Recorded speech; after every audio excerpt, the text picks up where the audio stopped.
오늘 하나님이 우리에게 주신 말씀은요, 다니엘 1장 17절부터 21절까지의 말씀입니다. 17절부터 21절까지의 말씀인데요, 우리 한 목소리로 우리 5절의 말씀을 우리 봉독하도록 하겠습니다. 하나님이 내 소년에게 학문을 주시고 모든 서적을 깨닫게 하시고 지혜를 주셨으니 다니엘은 또 모든 환상과 꿈을 깨달아 알더라.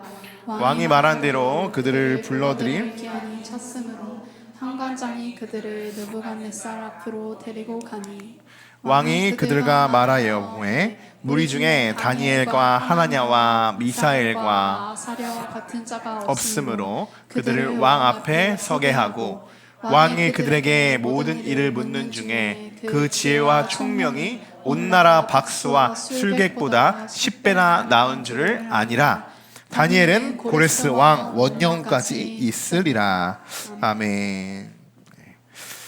긴 추석 연휴를 우리가 잘 마치고 금요 기도회가 3주 만에 우리가 금요 기도회로 이렇게 만나고 예배하게 되었습니다. 우리 당연히 우리 지난 시간의 말씀이 기억나시겠죠? 네.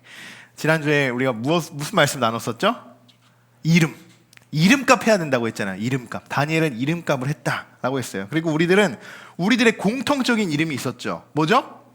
그리스도인. 여러분, 3주 동안 그리스도인의 그 이름값을 잘 하셨으리라 믿습니다. 네, 아멘 소리가 작은 거 보니까. 네.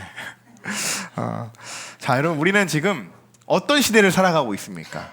자, 우리는 현재 4차 혁명, 산업혁명 시대를 살아가고 있어요. 우리가 살아가는 시대는 이렇습니다. AI라고 하죠. 인공지능. 요즘은요, AI가 너무 발달해서요, 설교도 컴퓨터가 써줍니다. 놀랍죠? 그냥 데이터 값으로 하나님의 말씀도 설교도요, AI가 작성을 해요. 그런 시대가 되었어요. 그리고 사물 인터넷. 여러분, 예전에는 상상도 할 수 없었던 모든 전자기기에 다 인터넷들이 들어가 있습니다. 저도요, 여기서 버튼 하나 누르면 집에 청소기가 청소를 하고 있어요. 세탁기가 돌아가고 있어요. 그런 시대에 우리가 살아가고 있어요. 그리고 3D 프린터가 너무나도 보편화되고 있어요. 1년, 2년에 걸쳐서 건물을 짓고 완공했던 건물들이요, 3D 프린터로 건물을 지면 한 달 안에 지을 수 있습니다. 너무나도 발전되고 이러한 4차 산업이 이미 우리 생활 속에 아주 깊숙이 자리를 잡고 있습니다. 우리들은 이런 발전으로 인해서 너무 편리하게 누리고 있죠. 어떻게 보면요, 누린다고 하기보다는 따라가기도 바빠요. 너무 바쁩니다.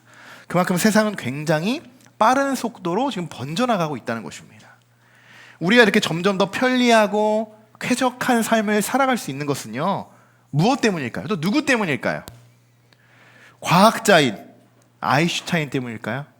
아니면 뭐 사업가, 빌 게이츠나 스티브 잡스, 팀 쿡, 이런 사람들이 너무나도 잘 만들고 뭔가 사업을 잘 발전해서 우리가 이렇게 살아갈 수 있을까요? 여러분, 전기는 누가 만들었죠? 발견했죠? 에디슨. 그럼 전기. 자, 현대 문명에서는 전기가 없어서는 안 되는 엄청난 자원이잖아요. 전기 없어봐요, 아무것도 못합니다. 아무것도 못해요. 이런 전기를 발견한 사람은 뭐 과학자, 뭐 철학자, 뭐 이런 사람들. 자, 여러분, BC 600년경에는요 정전기가 발생하는 현상을 목격한 후에 그것을 본격적으로 연구를 해가지고 그것을 전기로 발전시켜 나갔다고 합니다. 여러분, 저는 이런 세상에서 이렇게 세상이 갑작스럽게 그리고 너무나도 빠른 시간에 지금도 지속적으로 발전할 수 있는 가장 큰 이유는요, 하나님이 세상을 사랑하시기 때문이라고 생각합니다. 하나님이. 요한복음 3장 16절 뭐예요? 하나님이 세상을 이처럼 사랑하사. 아마 이 말씀을 모르는 사람은 교회 다니면서 아무도 없을 거예요. 거의 99%는 알 겁니다. 그런데 우리가 이 말씀을 그냥 머릿속으로만 외우고 있죠. 하나님이 세상을 이처럼 사랑하신다고 한 그 세상을, 그 사랑이 어떠한 사랑인지를 내가 몸소 잘 느끼지 못해요. 그냥 하나님 그렇구나, 사랑하시는구나, 우리도 사랑하시는구나. 근데 그 사랑이 정말 어떠한 환경으로 나를 그 사랑으로 이끌어 주시고 그 사랑 안에 우리가 살아가는지 잘 모른다는 거예요. 자, 오늘 제가 선언해서 왜 이런 말씀을 드릴까요?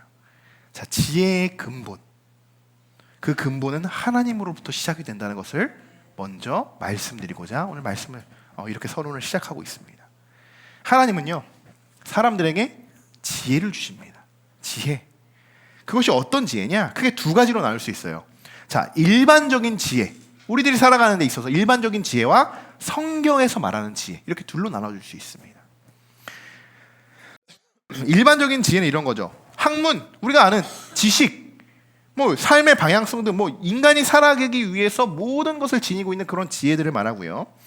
사실 지혜란 일반적으로는 사물의 도리나 선악 등을 잘 분별하는 그런 마음들을 지혜라고 말합니다. 뭐 사전적인 용어는요. 그러나 성경에서는 그것보다 훨씬 더 광범위한 의미로 이 지혜가 해석되고 풀이하고 있습니다.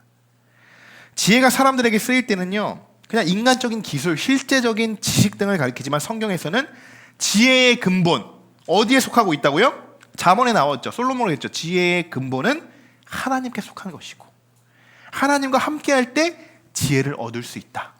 잠언에 기록된 말씀이에요. 잠언에. 오늘 본문인 17절의 말씀. 자, 먼저 다시 한번 읽어볼까요? 하나님이 이 내 소년에게 학문을 주시고 모든 서적을 깨닫게 하시고 지혜를 주셨으니 다니엘은 또 모든 환상과 꿈을 깨달아 알더라. 아멘. 자, 지혜는 이 말씀에 비롯하면 그래요. 우리 스스로 얻어진 것이 아니라는 거예요. 지혜는. 제가 앞서서 지혜는 두 가지로 볼 수 있다고 했죠. 두 가지.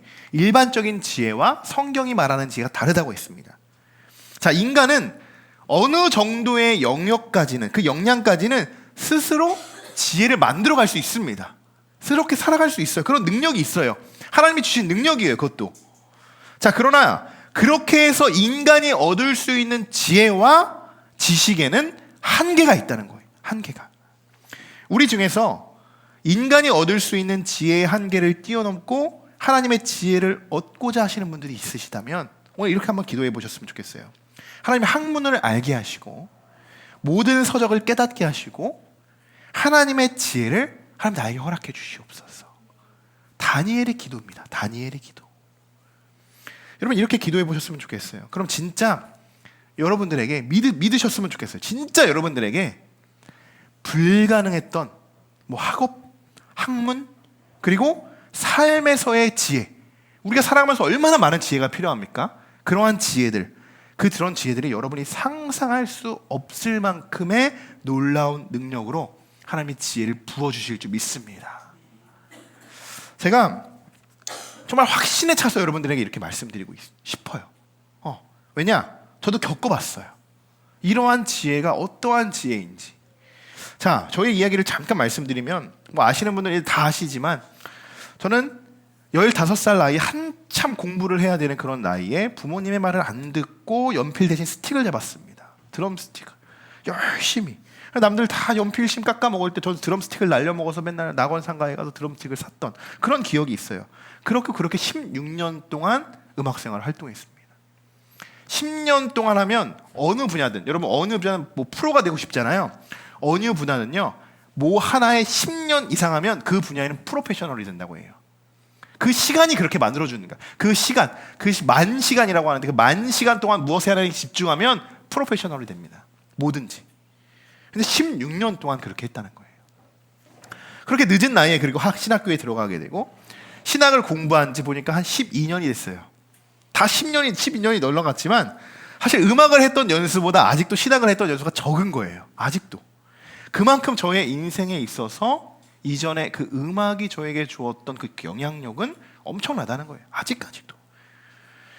감리교회는요, 수련목이라는 제도가 있습니다. 이것은 뭐 다른 교단에서는 좀 생소하죠. 다른 교단에서는 쉽게 강도사라고 불러요. 그래서 뭐냐? 목사 인턴이라고 생각하면 돼요. 목사 인턴 과정. 학부 4년, 대학원 2년을 마치면 이 수련목 시험을, 이 목사 인턴 과정을 볼 수 있는 시험을 볼 수 있습니다. 자, 이 당시 제가 이제 대학원을 마치고 이 공부하는 이 과정에 있어서 이 당시 제가 수련목 보는 당시에 저희 가정에는 하나님이 주신 선물, 우리 뚝딱이 정우가 뱃속에 있었어요. 지금도 있죠. 지금은 이응이가 있는데 그 당시에 시험이 1월이었어요. 2018년 1월. 그리고 정호가 태어나는 건 4월. 그러니까 시험이 떨어지면 저는 정호를 볼 수 있는 아빠로서 면목이 없는 거예요. 이 가장으로서. 큰일 나는 거죠. 그리고 또 그때 우리 또 장모님이 우리 김모모 권사님께서 김밥집을 또 준비하신다고 11월 내내 저희가 또 그거에 올인을 했어요. 온 가족이. 그래서 다 준비를 했습니다. 그런 가운데도 시험 공부를 했어요. 뭐 하나님 붙이면 붙여주시겠지 하는 마음으로. 자, 뭐 사모와 저 둘이 있을 때는요, 부담감은 뭐 좀 덜 할 수 있는데 이 뱃속에 애도 있으니까 이게 부담감이 확 커지죠. 떨어지면 상상할 수 없는 일들이. 제가 김밥 장사를 해야 되는 그런 상황이 올 수도 있었으니까요. 그래서 저는 정말 성실하고 열심히 화장실에 성경 말씀을 붙여놓고까지 외울 정도로 열심히 했어요. 그렇게. 근데 그 나이가 보니까 35이더라고요. 35. 꽤 됐죠. 35세 사람들이 뭐 이제 다시 뭐 새로운 걸 시작한다라고 했을 때 어때요? 뭐 말릴 게 아니라 정말 엄청나게 큰 변화와 도전이 있지 않는 이상 대부분 30살 안에 그 미래의 계획이 다 세워져 있습니다. 쉽지 않은 과정이었죠. 뭐 공부하면서도 그랬어요. 돌아서면 잊어버리고 자고 일어나면 리셋이 되고. 저는 이제 와서 고백하지만 어떻게 하면 이 기억력이 좋아질까 다 찾아봤어요. 그러니까 9시간 법칙이 있더라고요. 9시간 법칙. 뭔지 아세요? 한 번 외웠던 걸요 9시간이 지나기 이전에 한 번 더 그것을 반복하면 그것이 기억에 계속 남는다는 거예요. 근데 제가 공부하는 게 이만하거든요. 그거를 하루에 다 하면 아침 한 8시, 9시부터 공부를 시작하면 저 오후까지 끝나요. 우리 사모님 퇴근하기 전까지 그 분량을 다 해야 되거든요. 그 9시간을 잊지 않고 잠도 9시간도 덜 자고 그러면서 매일 반복하는 거예요. 1년 동안. 자, 심지어 제 주변에는 수련목을 한 번에 붙은 사람이 아무도 없었어요. 왜 이렇게 주변에 공부를 못했어요, 다들. 대부분 2수, 3수, 심지어 6번 떨어진 사람도 있었어요. 저는 그래서 항상 이런 마음으로 공부했어요. 이거는 내가 할 수 있는 게 아니다. 왜냐하면 16년 동안 이거 음악을 했는데 공부를 하려니 이게 되겠어요? 안 되죠. 내 머리로는 도저히 불가능하다. 그래서 제가 학업과 학문에요 하나님의 지혜를 구했습니다. 지혜를. 내가 할 수 있는 것이 아니에요. 지혜를 구하면서 또 성실히 했죠. 성실히. 그래서 제가 지금 여기 있는 겁니다. 내가.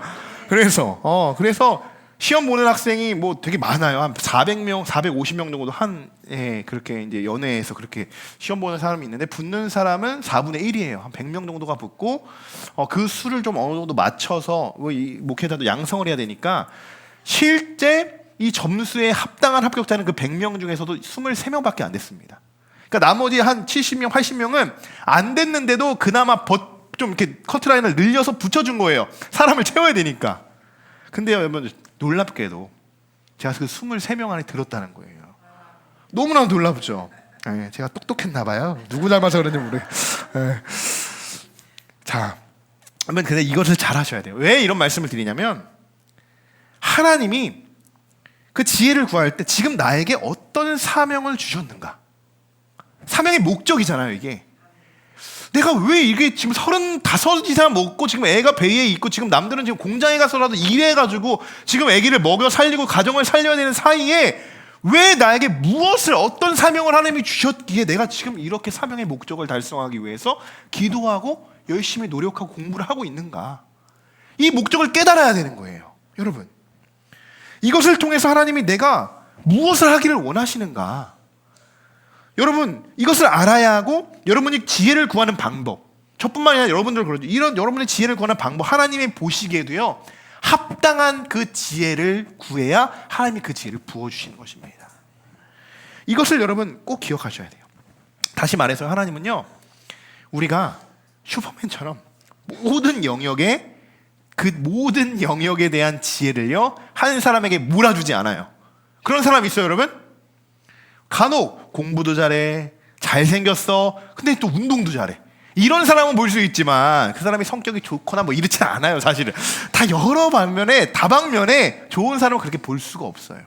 그거는요 각자 하나님이 만드실 때 다른 모습으로 우리를 만드시고 지으셨기 때문이에요. 여러분, 저에게 있어서 목회자로서 어떤 지혜가 필요할까요? 말씀을 전할 수 있는 지혜가 있어야겠죠. 말씀을.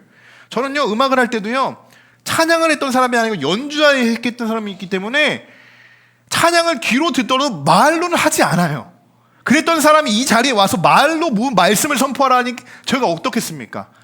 신학교에 들어가서 과제가 설교 한 편을 작성해서 그 영상을 찍어서 갖고 오는 거예요.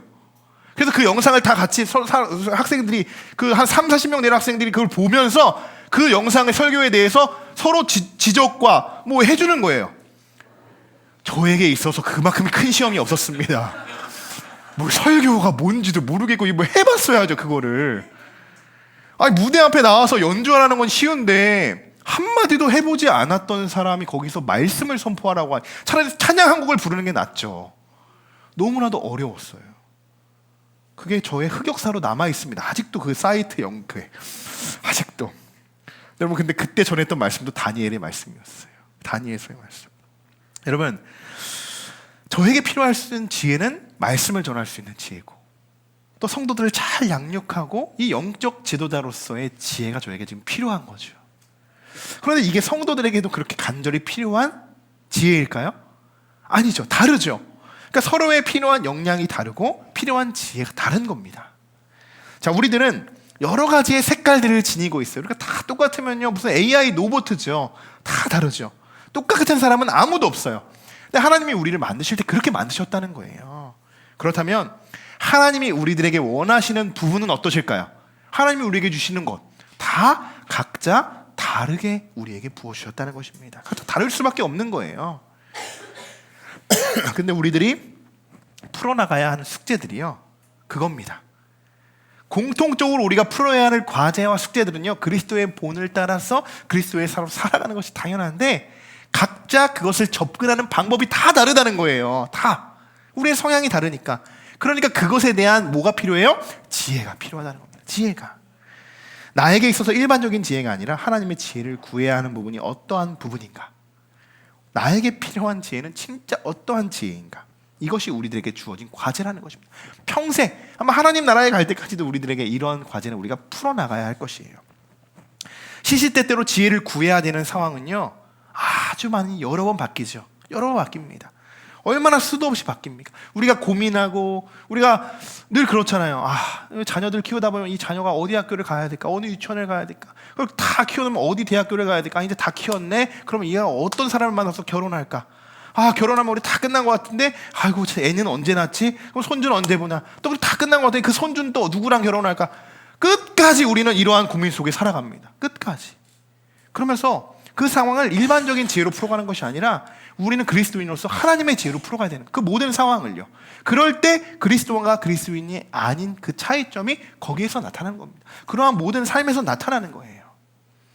자, 여러분 가장 중요한 핵심은 변하지 않습니다. 뭐냐? 이것은 소명과도 연결이 되어 있어요. 소명 영어로 뭐라고 합니까? 콜링이죠. 부르심이라고도 해요. 부르심. 자, 이것은 뭐냐? 한번 읽어볼까요? 소명이란 어떤 특별한 목적을 위해 부름을 받는 것을 이르는 말. 자, 다시 말해 하나님은 우리 각자를 다른 모습으로 다른 목적으로 만드셨다는 거예요. 분명히 하나님이 나를 통하여 이루고자 하시는 목적을 찾는 지혜가 그래서 우리들에게 필요할 것이고, 그 목적, 소명이죠. 소명을 발견했다면 그 소명을 끝까지 지키고 이루고자 하는, 이때는 뭐가 필요하냐? 사명이 필요한 겁니다. 사명. 대부분 소명과 사명이 같다고 생각하시는 분들이 있어요. 근데 달라요.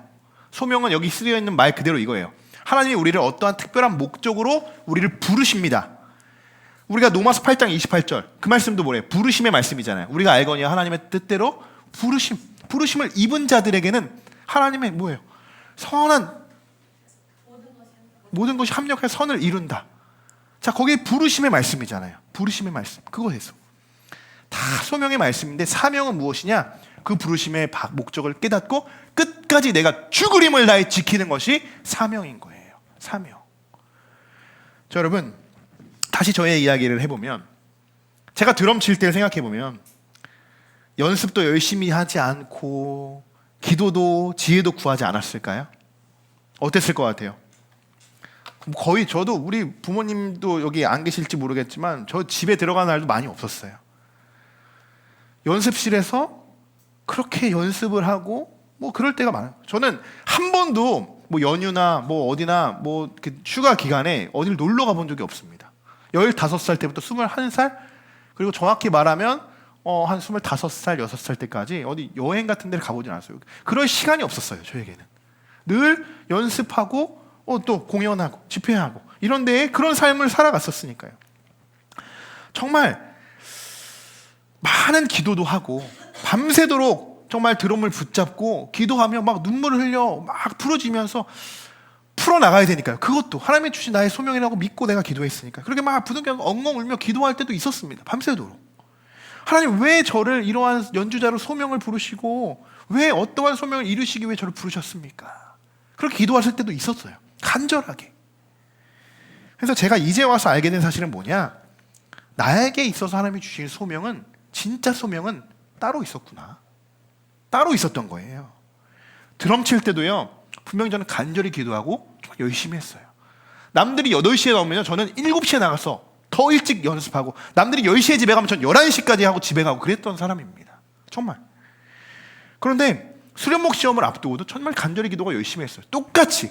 그때도 그랬고 지금도 그랬습니다. 근데 하나님이 나에게 소명을 주신 것이 어떤 것인지 그 결과로 하나님이 알려주신 겁니다. 알려주셨어요.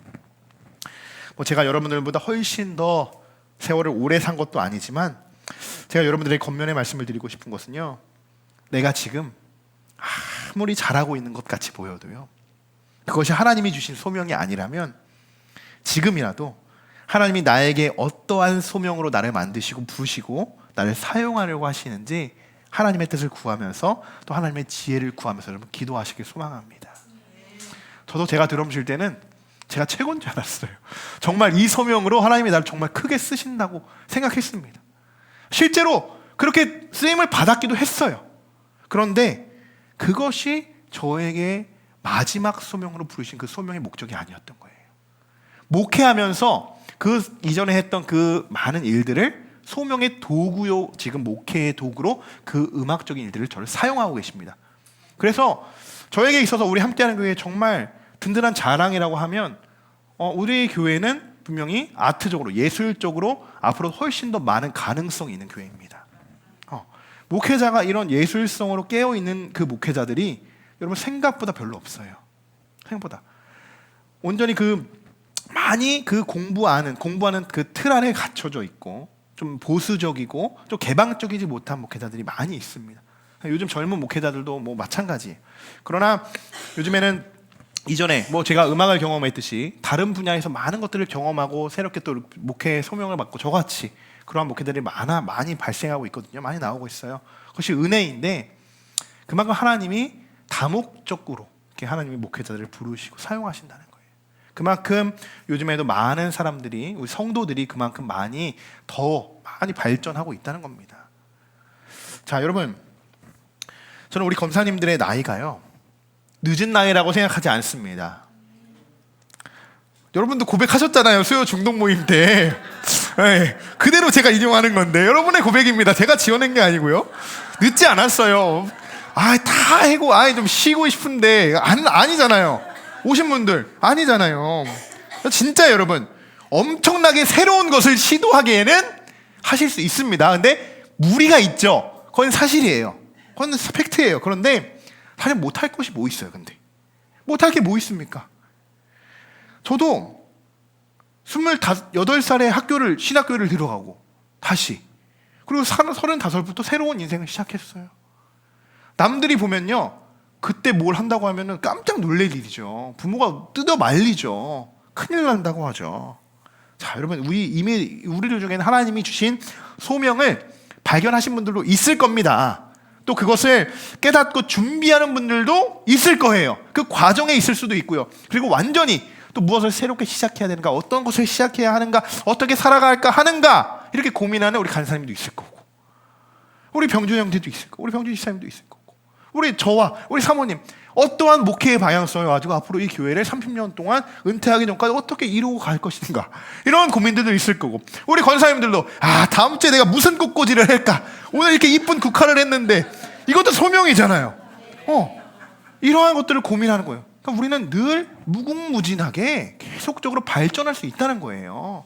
하나님이 부르셨는데 우리가 못할 게 뭐가 있습니까?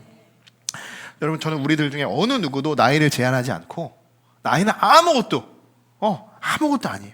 하나님이 주시는 지혜로 우리의 소명을요, 천국 가는 그날까지 끝까지 발견하고 최선을 다해서 우리가 성실하게 주님 앞으로 나아가길 소망하고 축복합니다.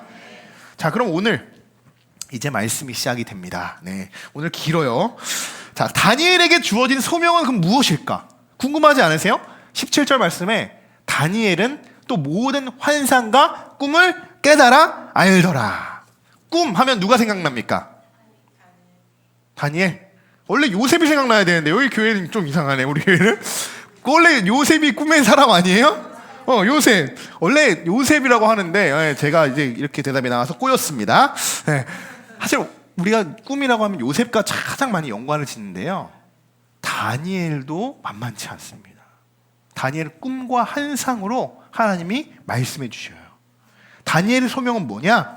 환상과 꿈을 해석할 수 있는 지혜입니다. 사실 그게 다니엘의 역할이에요. 하나님이 다니엘을 그것에 부르신 목적이라는 거예요. 성경에서 대표적으로 묵시문학이라고 하는 것이 있습니다. 묵시문학 들어보셨어요? 네. 다시 공부하는 듯이 묵시문학이라는 게 있어요. 그건 뭐냐? 다니엘서, 우리가 지금 우리 성경 말씀을 강해로 나누는 말씀, 다니엘서와 요한계시록, 이 말씀이 묵시문학이라고 불러요. 묵시문학이 뭔지 궁금하니까. 자, 이런 겁니다. 같이 한번 읽어보겠습니다. 환상과 꿈, 이상이나 상징을 통해서 감춰진 하나님의 뜻을 설명하고 미래에 대한 소망을 주는 내용으로 이루어진 문학. 네, 이것이 뭐예요? 묵시문학. 묵시문학이에요.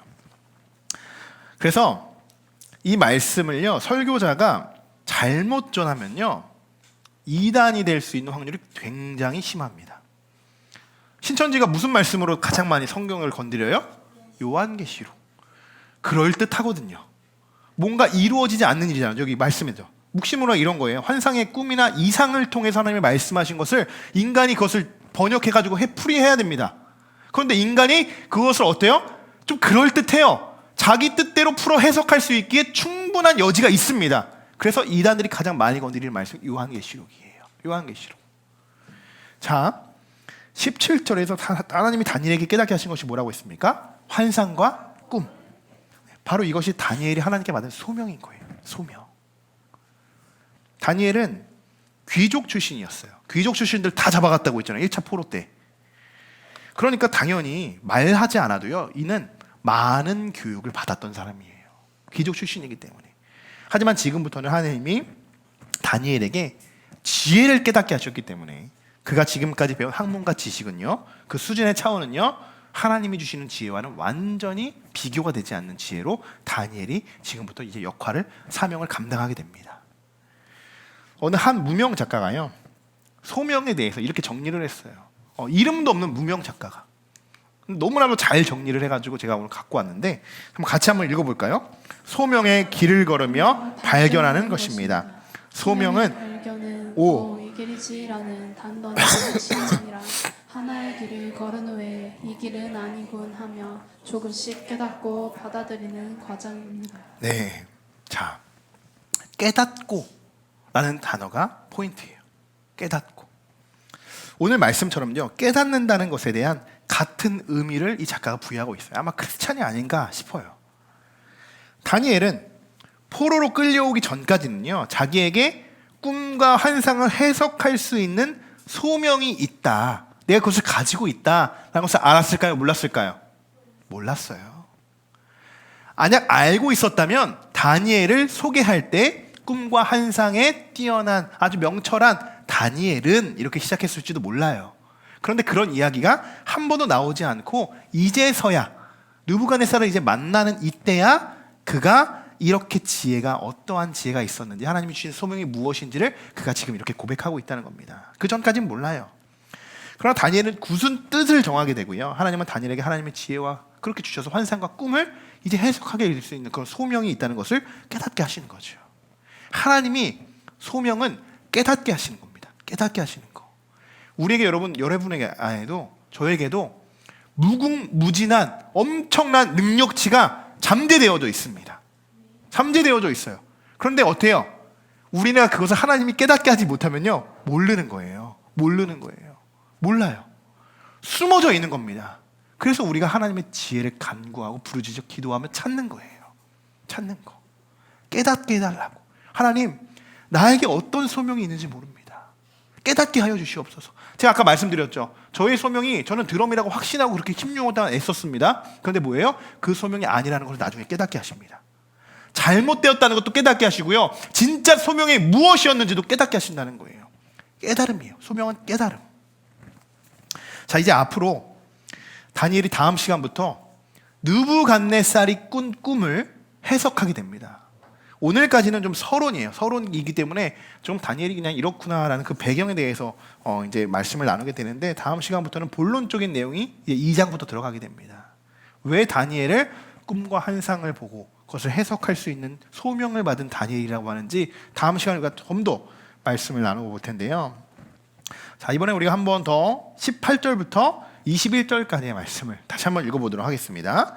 왕이 말한 대로 그들을 불러들일 기한이 찼으므로 환관장이 그들을 느부갓네살 앞으로 데리고 가니, 왕이 그들과 말하여 보매 무리 중에 다니엘과 하나냐와 미사엘과 아사랴와 같은 자가 없으므로 그들을 왕 앞에 서게 하고, 왕이 그들에게 모든 일을 묻는 중에 그 지혜와 총명이 온 나라 박수와 술객보다 10배나 나은 줄을 아니라. 다니엘은 벌써 원년까지 있습니다.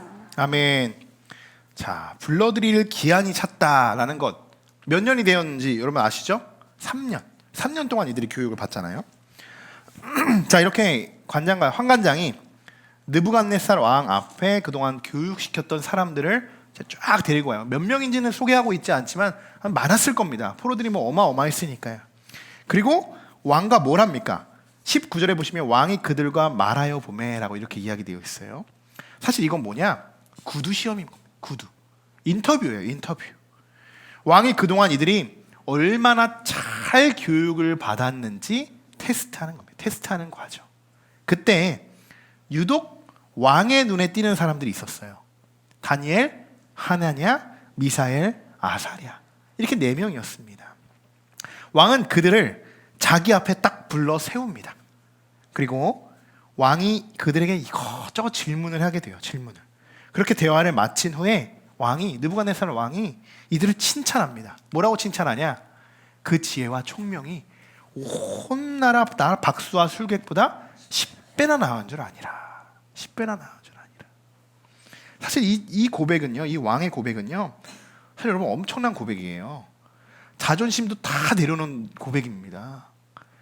이방 나라에, 그들에게서는 뭐 지금 그들이 이방 나라라고 볼 수 있잖아요. 이방 나라에서 잡혀온, 그것도 포로로 잡혀온 그들 중에, 그것도 나이도 어리잖아요. 나이도 어린 그들이 우리가 나라에 있었던 박수와 술객들보다 훨씬 더 지혜가 총명하다라고 그들을 칭찬할 수 있는 거. 포로를 얼마나 어떻게 칭찬하겠습니까? 이것은 정말 그들이 다 내려놓고 얼마나 다니엘이 뛰어났는지, 이 세 친구들이 얼마나 뛰어났는지를 지금 보여주고 있는 거예요. 그들이 한 나라의 왕을 이렇게 흡족하게 할 수 있었던 것은요, 다른 거 없습니다. 하나님이 그들을 통해 일하셨기 때문이에요. 그 현장 안에, 그 느부갓네살 마음 중심에 하나님이 딱 역사하셨기 때문입니다. 우리는 오늘 다시 다니엘 말씀을 통해서 이것을 여러분 기억하시면 돼요. 이것만 기억하시면 됩니다. 나에게 주어진 소명은 무엇인지, 그걸 발견하셔야 돼요. 언제까지? 천국 갈 때까지 발견하는 거예요. 그 소명이요, 하나가 아닐지도 몰라요. 우리 안에 무한한 능력이 잠재되어 있다고 했잖아요. 하나님이 우리를 그렇게 만드신 거예요. 하나님의 자녀니까 우리가 얼마나 완전하고 완벽합니까? 그러나 우리의 죄 때문에 우리가 불완전하게 살아가는 것 뿐입니다.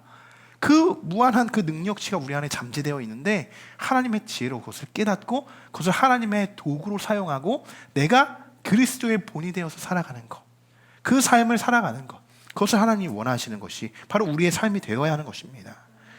나에게 주어진 소명이 무엇인지를 여러분 기도하시기 바랍니다. 우리가 좀 이따 기도할 텐데 소명을 발견해야 돼요. 소명을. 나이 상관없고요, 직분 상관없고요, 환경 상관없고요, 아무것도 상관없어요. 그 소명은요, 아무 상관없다는 거예요. 그리고 그 소명을 이루기 위한 지혜의 근본이 어디서 나오는지를 잘 살펴봐야 돼요. 살펴봐야 돼요. 여러분, 여러분의 소명이 무엇인지 여러분 꼭 발견하시길 소망합니다. 오늘 꼭 발견하시길 소망해요. 자, 여러분, 우리 스스로 할 수 있는 생각들, 뭐 이 정도는 충분히 내 힘으로 할 수 있는 그런 마음가짐들, 여러분 이러한 생각들만큼 미련한 것이 없는 거예요. 정말요. 그렇게 살 수는 있어요. 그렇게 믿고 나 자신을 믿고 살 수는 있습니다. 그런데 매일매일 그들의 삶을 보십시오. 나의 힘을 자랑하고 나의 힘을 의지하고, 그럼 세상에 의지하며 살아가는 사람들 어때요? 잘 살고 부자 되는 것 같지만 어때요? 계속 다람쥐 쳇바퀴 돌듯 그렇게 살아갑니다. 늘 똑같아요. 늘 똑같아요. 그것이 행복한 삶이 아니고요, 하나님을 만나야 행복한 거예요.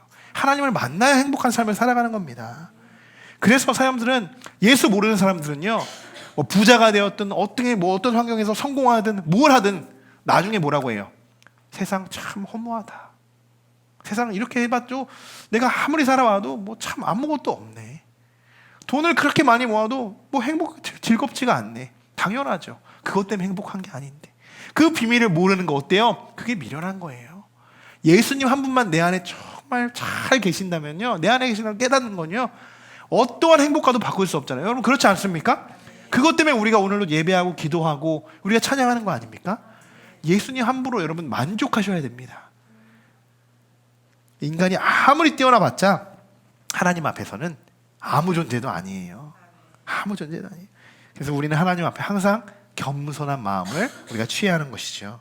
자, 마지막으로 지혜와 명철과 인간의 뛰어난 이 재주의 근원은 하나님에게 있다는 사실을 여러분 깨달으시고, 하나님의 지혜를 구하는, 하나님께 지혜를 구하는, 그리고 소명을 발견하는, 그리고 소명을 발견하고 깨달아서 그 소명대로 사명감을 가지고 그 소명을 이루시는 저와 여러분이 되시기를 주님의 이름으로 간절히 축원합니다. 아멘.